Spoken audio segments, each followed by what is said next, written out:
നമസ്കാരം. വിപണി ഇടപെടൽ ശക്തിപ്പെടുത്തി സപ്ലൈകോയെ നിലനിർത്തുന്ന പ്രായോഗിക സമീപനത്തിന്റെ ഭാഗമായാണ് സബ്സിഡി സാധനങ്ങളുടെ വില പരിഷ്കരിച്ചതെന്ന് മന്ത്രി ജി.ആർ. അനിൽ അറിയിച്ചു.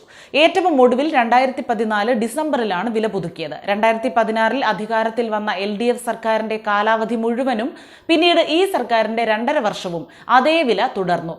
UDF സർക്കാരിന്റെ കാലത്ത് 4 തവണ വില പരിഷ്കരിച്ചിട്ടുണ്ട്. ഒടുവിൽ വില പുതുക്കിയപ്പോൾ പൊതുവിപണിയിൽ നിന്ന് ശരാശരി 26% കുറവായിരുന്നു. ഇപ്പോൾ 35% കുറവും. പൊതുവിപണിയിൽ ഇപ്പോൾ 1447 രൂപയുടെ സാധനങ്ങൾ 933 രൂപയ്ക്കാണ് ഗുണഭോക്താവിന് ലഭിക്കുക. അതായത് 514 രൂപയുടെ സബ്സിഡി. 7.5 വർഷത്തിനിടെ രാജ്യത്ത് സാധനങ്ങൾക്കും ഇന്ധനത്തിനും വില കൂടി.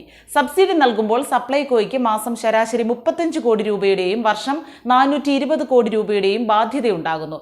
2 പ്രളയങ്ങളും കോവിഡും ഏൽപ്പിച്ച ആഘാതത്തിനിടെ ജനങ്ങളുടെ പട്ടിണി മാറ്റാനുള്ള സർക്കാരിന്റെ സഹായം സപ്ലൈകോയിലൂടെയായിരുന്നു.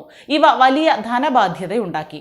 കേന്ദ്ര സർക്കാരാകട്ടെ പ്രളയകാലത്ത് നൽകിയ അരിയുടെ വിലയായ 205.81 കോടി രൂപ സംസ്ഥാനത്തിന്റെ പക്കൽ നിന്ന് മനുഷ്യത്വ രഹിതമായി പിടിച്ചുവാങ്ങി. വിപണിയിൽ ഇടപെട്ടതിന് UDF ഭരണകാലത്തെ 347 കോടി രൂപയടക്കം 1526 കോടി രൂപയാണ് സപ്ലൈകോയ്ക്ക് കുടിശ്ശിക. വൻ സാമ്പത്തിക പ്രയാസത്തിലാണ് സ്ഥാപനം. സപ്ലൈകോയ്ക്കുണ്ടാകുന്ന നഷ്ടം പൂർണ്ണമായും നികത്താൻ സർക്കാരിന് കഴിയാത്തതിനാലാണ് വില പരിഷ്കരിച്ചതെന്നും മന്ത്രി വിശദീകരിച്ചു. അതേസമയം സപ്ലൈകോയിൽ അനുവാദം വാങ്ങിച്ച് ദൃശ്യങ്ങൾ പകർത്തുന്നതിന് തെറ്റില്ലെന്ന് ഭക്ഷ്യവകുപ്പ് മന്ത്രി ജി.ആർ. അനിൽ. അനുവാദം ഇല്ലാതെ ഓൺലൈൻ മാധ്യമങ്ങൾ എന്ന പേരിൽ പലരും എത്തുകയാണെന്നും ഇത് സ്ഥാപനത്തെ തകർക്കുമെന്നും അദ്ദേഹം കൂട്ടിച്ചേർത്തു. മാധ്യമങ്ങളെ ഔട്ട്ലെറ്റുകളിൽ പ്രവേശിപ്പിക്കരുതെന്നും ദൃശ്യങ്ങൾ എടുക്കാൻ അനുവദിക്കരുതെന്നും സപ്ലൈകോ MD ശ്രീറാം വെങ്കിട്ടരാമൻ ഉത്തരവിറക്കിയ സാഹചര്യത്തിലാണ് മന്ത്രിയുടെ പ്രതികരണം. മാധ്യമങ്ങൾ എന്ന് പറഞ്ഞു വരുന്ന എല്ലാവരെയും സപ്ലൈകോ ഔട്ട്ലെറ്റുകളിൽ കയറ്റിവിടാനാകില്ല. ഓൺലൈൻ മാധ്യമങ്ങൾ എന്ന പേരിൽ എല്ലാവരും വരികയാണ്. അനുവാദം വാങ്ങി ദൃശ്യങ്ങൾ എടുക്കുന്നതിൽ തെറ്റില്ല.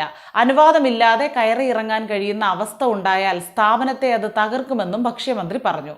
മാധ്യമങ്ങളെ ഔട്ട്ലെറ്റുകളിൽ പ്രവേശിപ്പിക്കരുതെന്നും ദൃശ്യങ്ങൾ എടുക്കാൻ അനുവദിക്കരുതെന്നും സപ്ലൈകോ MD ശ്രീറാം വെങ്കിട്ടരാമൻ ഉത്തരവിറക്കിയത് കഴിഞ്ഞ ദിവസമാണ്.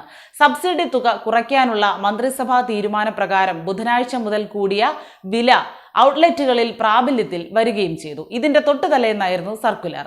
വലിയ റീറ്റെയിൽ ശൃംഖലകളോട് മത്സരിച്ചാണ് സംസ്ഥാനത്തുടനീളം ഈ മേഖലയിൽ സപ്ലൈകോ പ്രവർത്തിക്കുന്നത്. സപ്ലൈകോയുടെ പ്രതിച്ഛായയും പ്രശസ്തിയും കളങ്കപ്പെടുത്താൻ ബോധപൂർവമായി നടത്തുന്ന പ്രവർത്തനങ്ങൾ വ്യവസായത്തെ പ്രതികൂലമായി ബാധിക്കും. അതിനാൽ അനുമതിയില്ലാതെ മാധ്യമങ്ങൾ ഉൾപ്പെടെ പുറത്തുനിന്നുള്ളവർ ദൃശ്യങ്ങൾ ചിത്രീകരിക്കുന്നത് അനുവദിക്കരുത്. സപ്ലൈകോയെക്കുറിച്ചുള്ള ധാരണകൾ കൂടുതൽ മോശമാക്കും എന്നതിനാൽ ജീവനക്കാർ അത്തരത്തിലൊരു അഭിമുഖങ്ങളും നൽകുകയും ചെയ്യരുത്. ഇക്കാര്യങ്ങൾ ഉടൻ പ്രാബല്യത്തിൽ വരുത്തണം. നിർദ്ദേശങ്ങൾ കർശനമായി പാലിച്ചില്ലെങ്കിൽ അച്ചടക്ക നടപടി ഉണ്ടാകുമെന്നും ഉത്തരവിൽ പറയുന്നു.